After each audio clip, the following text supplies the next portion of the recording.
What happens when kindness turns you into the enemy?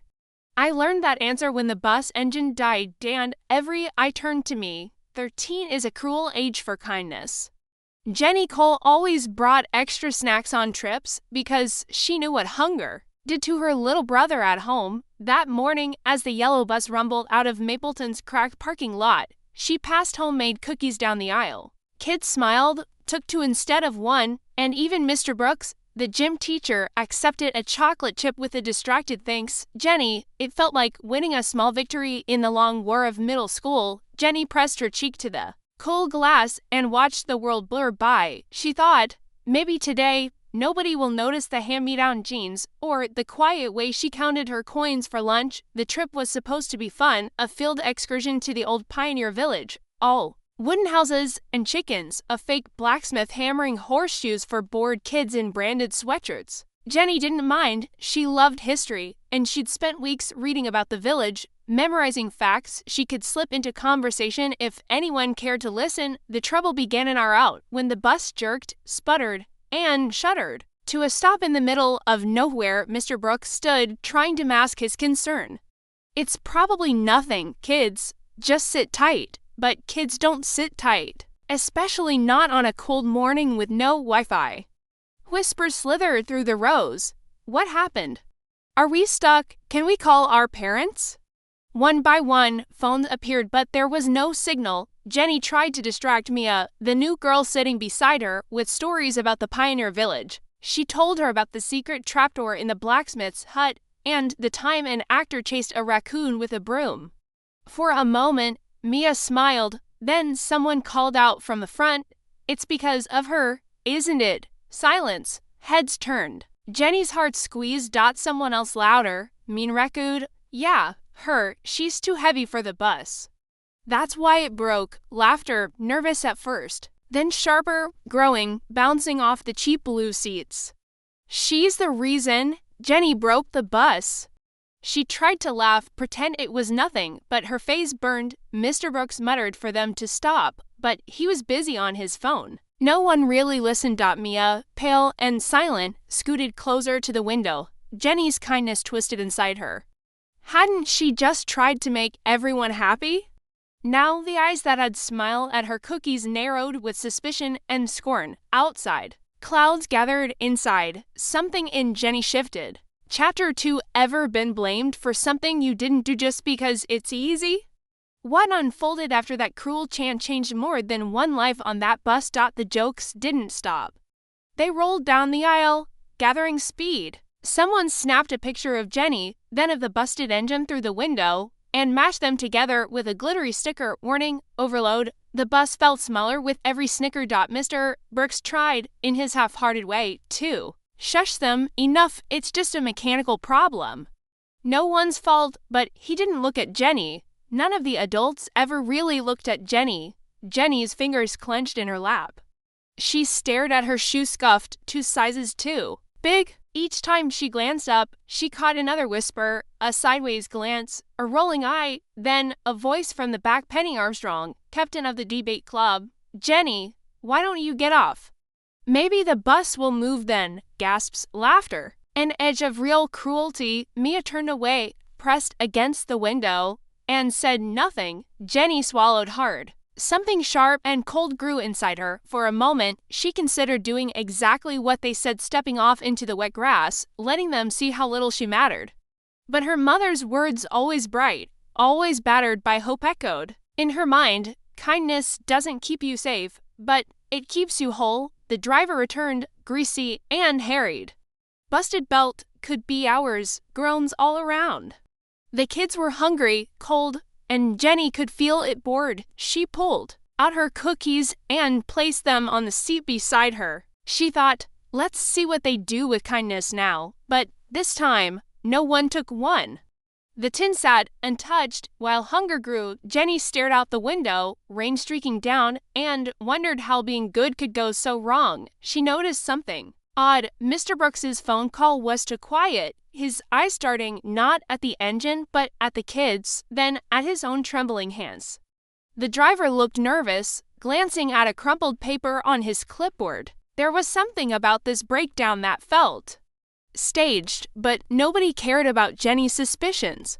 She was invisible when convenient and too visible when not, and then someone's phone finally caught a single bar. The group chat buzzed. To life. Photos, jokes, gifs. Jenny busted the bus trended in their tiny universe. Someone texted a parent. The rumor would soon be everywhere. Jenny watched as her world shrank to a cold blue seat and a tin of cookies no one wanted. But then, just as she started to shut down, a small voice, "Jenny, do you really think it was your fault?" Mia whispered. Jenny looked at her. Really looked. For the first time, she saw fear, not pity, in someone else's eyes. "No," Jenny said quietly. "But I think they wanted to be." The rain picked up. The air thickened with tension, and Jenny understood this wasn't about a bus. It never was. Chapter 3. What if the bus breaking down was only the beginning? The real story wasn't about Jenny at all, and what she uncovered next would unravel everything. Time moved strangely in the bus. Some kids curled up and slept, others played games, ignoring Jenny entirely, as if blame were contagious. Penny Armstrong bragged about her genius joke. Even Mr. Brooks chuckled behind his hand, but Jenny watched. She noticed things: the way the driver kept glancing back at Brooks, the way Brooks kept whispering into his phone, the map on the dashboard hastily folded over the route. Her mind, sharp and restless, began piecing together the puzzle. She dug in her bag for a book, anything to disappear. Instead, she found her old notebook. On impulse, she flipped it open and began to write, cataloging every detail: the time the bus stopped, the looks exchanged, the route they'd taken. Then, outside, a car approached, sleek, black, nothing like the family vans most Mapleton folks drove. It pulled alongside the bus and idled. Mr. Brooks grew agitated. The driver jumped down, hurried to the car, exchanged words with a man in sunglasses. Jenny scribbled it all down. Inside, tension built, hunger grew meaner. Even Penny was quiet. Now, suddenly, Mia began to cry, silent, then louder, shaking with sobs.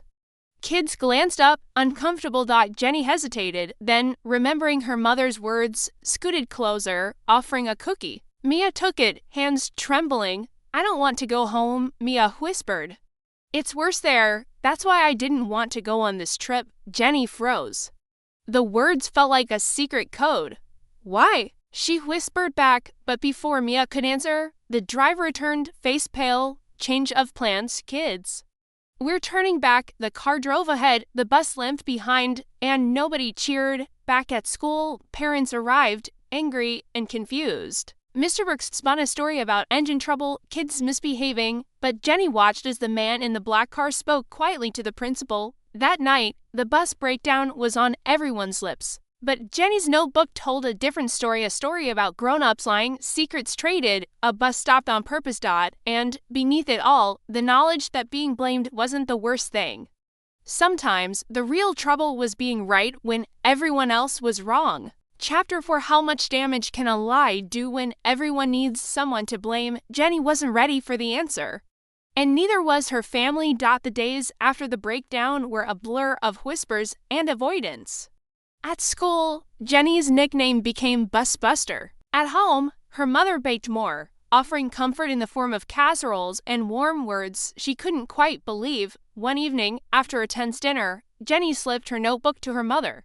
"Read it," she said. Her mother, tired eyes, scanning the scribbles, paused at the line about the black car, the strained map, the man in sunglasses. "That's odd," she said. "You're sure?" Jenny nodded. The next morning, the principal called Jenny's mother.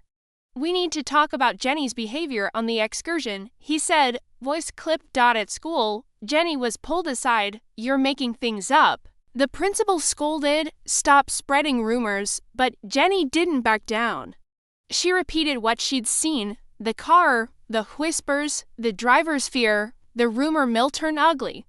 Penny led a campaign to exclude Jenny from the spring dance. Someone left a note in her locker: "Stay home, Busbuster." Jenny's mother tried to intervene, meeting with teachers and other parents. But the school closed ranks. "Let it go," they said. "It's for everyone's good." Only Mia stayed loyal, sitting with Jenny at lunch, sharing quiet words. But even Mia had secrets. She grew quieter, eyes haunted. One night, Jenny found her mother at the kitchen table, holding the notebook. Sometimes, when people are scared, they'll do anything to feel in control. Even blame a child. Jenny felt the sting of injustice, a bright, hot coal in her chest, but she decided, for once, not to swallow it. She would keep her notes.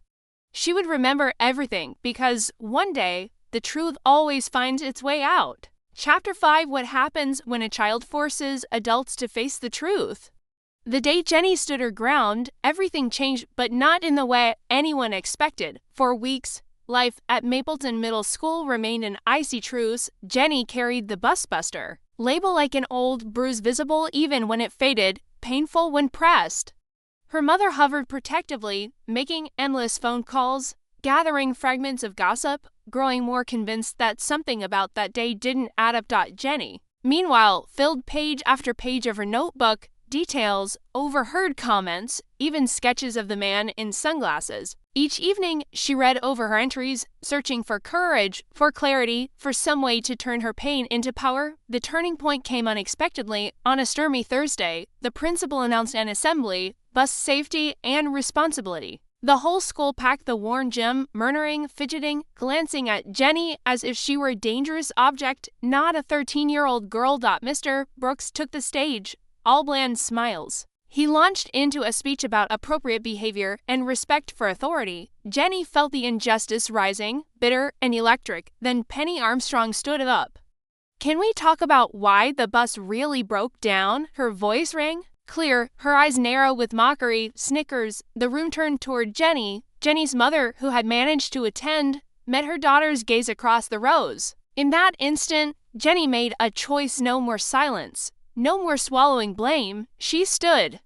Her voice shook at first, but then grew stronger, fueled by weeks of humiliation and anger. "I didn't break the bus," she said, "but I know who did." The room fell silent. Jenny opened her notebook and began reading. The time the bus stopped, the whispered calls, the black car, the map, the odd behavior of Mr. Brooks and the driver. She read Mia's words without naming her, about fear and not wanting to go home. She described the man in sunglasses and the urgency in every adult's voice. At first, there was laughter, then uncertainty. Mr. Brooks interrupted. "Enough, Jenny. That's not appropriate." But Jenny's mother stood too, her voice clear. "If my daughter is lying, let's ask the bus company. Let's look at the logs, the route changes. Let's call the other kids as witnesses." Now it was the adults who looked nervous. Suddenly, Mia spoke, voice small but steady. "Jenny's telling the truth." She described the fear, the pressure not to talk, the messages from teachers urging her to forget about it. The assembly dissolved into confusion. Some teachers defended Jenny, others tried to regain control. Parents began asking questions, real questions. The principal, red-faced, tried to smooth things over, but the momentum had shifted. The district launched an investigation.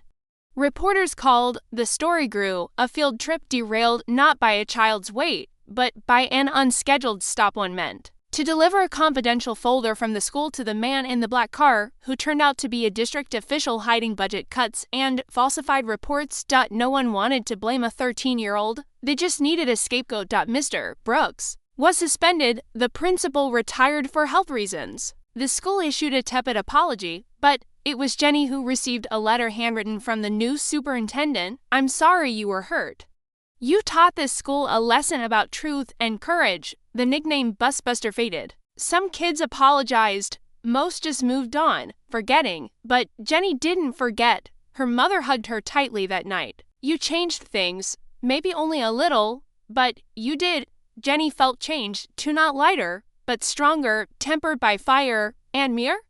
She moved in with her grandmother, far from Mapleton, sending Jenny a postcard. "Thank you for listening when no one else would." Jenny pinned it above her desk, next to the final page of her notebook. She wrote, "When you're blamed for something you didn't do, don't let them decide who you are.